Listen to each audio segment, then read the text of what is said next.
Hello everyone. I'm sitting out by the pool near the hot tub, kind of hoping everyone's having a splendid day. I've had more than a few people lately ask me about forgiveness. Usually it's forgiveness of other people, but a lot of that starts with internal forgiveness or self-forgiveness. And there's a lot of YouTube and content that talks about these things, but I think a lot of them miss the how to get there.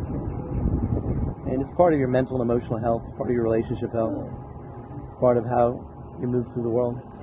Being free of those things can greatly improve the quality of your life. Certainly I don't have a monopoly on that, but I've certainly had my share of difficult things I've experienced or done and then had to process how that impacted myself or the people around me or the world. So in that process, spending years of meditation and self-reflection and working with people and making mistakes and still learning like I am now,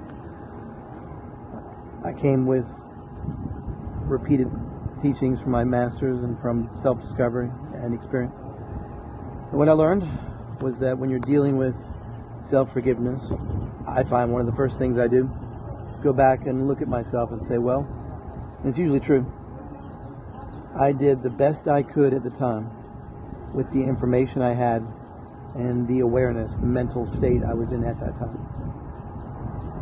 So a lot of times you make a bad choice, you make a bad decision, but you're a teenager or you're drunk or you're angry or you're just young or whatever it is. And you have to look back and look at all those circumstances and not be like, well, here I am at 40 or 50 or 60, whatever it is, and then regret. You can free up a lot of emotional space for that because of that or through that process. The next thing I do is I ask, what would I do differently? I'm kind of trying to learn through the process. How would I handle that same situation differently? What would I do now, today, with the wisdom and the mindset I have at this moment? I look at it. And then the third thing, and I try to do this with everything that makes me uncomfortable, or everything that makes me feel some sort of internal pain, discomfort, annoyance. I ask, what was the lesson? Like, is there a life lesson? Is there a spiritual lesson? Is there an interpersonal lesson? Is there a message from God or the universe? And I found, once I learned that lesson, once I really dig in deeply and figure out what that lesson is, maybe I get tested once or twice more, and then it's just gone. It just doesn't come up again. That type of relationship, that type of person, type of experience, that type of temptation, whatever it is, it just fades. It becomes less relevant, and then there's less things to forgive oneself about moving forward. One more hill that's been conquered, so to speak, on the inside.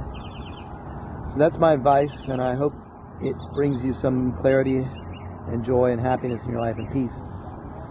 Look at yourself and say, I did the best I could at the time with the information I had and the mindset I had. And ask yourself how you would handle it now. What decision would you make now? And truly look at what you learned. What was the life lesson? If you do those three things, you have very good chances, if not 100% chance, of being free of that internal judgment and internal guilt and get to a place of self-forgiveness. Now, some of you are great friends of mine. I love you. Some of you are annoying. I still love you on some level. So I'm sending you love and peace. Ciao.